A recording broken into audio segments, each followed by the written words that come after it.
నిన్న నాతో మా పాప అయితే ఆకలేస్తుంది అని చెప్పింది. అయితే వెళ్ళి పెట్టుకొని తినవే అంటే, లేదు మమ్మీ నాకు నాటుకోడి ఆకలేస్తుంది అని చెప్పింది. అంటే దాని అర్థం సండే ఏదో ఒక నాన్ వెజ్ కావాలి అని. ఇప్పుడు నాటుకోడి ఎందుకులే, కీమా తెచ్చుకుందామని చెప్పేసి మటన్ కీమా అయితే తెచ్చేసుకున్నాం. ఈ మటన్ కీమా రెసిపీ నేనైతే అస్సలు చేయలేదు, మా ఆయనే చేశాడు పాప కోసం. పాప కోసం అనే కాదులేండి, మా అందరి కోసం కూడా. ఈ మటన్ కీమాలోకి ఉల్లిపాయలు అయితే కొంచెం ఎక్కువ వేసుకుంటే చక్కటి గ్రేవీలా అయితే ప్రిపేర్ అవుతుంది. కొంచెం కర్రీతోనే ఎక్కువ అన్నం కలుస్తుంది. ఉల్లిపాయలు అయితే కట్ చేసి పెట్టేశాడు చక్కగా. నెక్స్ట్ అయితే మటన్ కీమాని కూడా శుభ్రంగా కడిగేశాడు. ఆ తర్వాత ఫ్రెష్గా అల్లం వెల్లుల్లి పేస్ట్ వేస్తే బాగుంటుందని నేను చెప్తాను కదా ఇప్పుడు వీడియోస్లో. మా ఇంట్లో కూడా అలానే చెప్తూ ఉంటాను.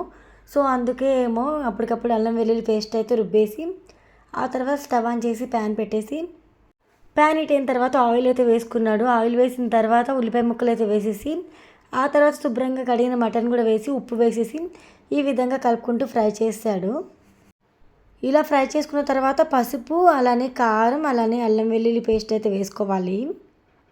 ఇప్పుడు ఇంగ్రీడియంట్స్ అన్నీ వేసాం కదండి, చక్కగా మిక్సీ అయ్యేలా కలిపేసేసుకొని ఆ తర్వాత మసాలా పొడి కూడా వేసేసుకొని ఒకసారి కలపాలి.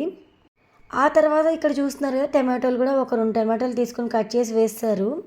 ఈ విధంగా ఒకసారి కలిపేసేసి ఆ తర్వాత టమాటోలు ఉడికిన తర్వాత ఇక్కడ కొత్తిమీర కూడా వేసేసుకొని కొంచెం ఉప్పు వేసుకొని స్టవ్ ఆఫ్ చేసి దింపేస్తే ఎంతో ఈజీగా కీమా అయితే రెడీ అయిపోతుంది.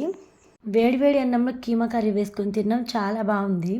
వీడియో అయితే మా అబ్బాయి తీశాడు, నేనైతే అసలు వంట గదిలోకి వెళ్ళలేదు. చాలా టేస్టీగా అయితే ప్రిపేర్ చేశాడు. వీడియో నచ్చితే వీడియో లైక్ చేసి సబ్స్క్రైబ్ చేసేసుకోండి మరి.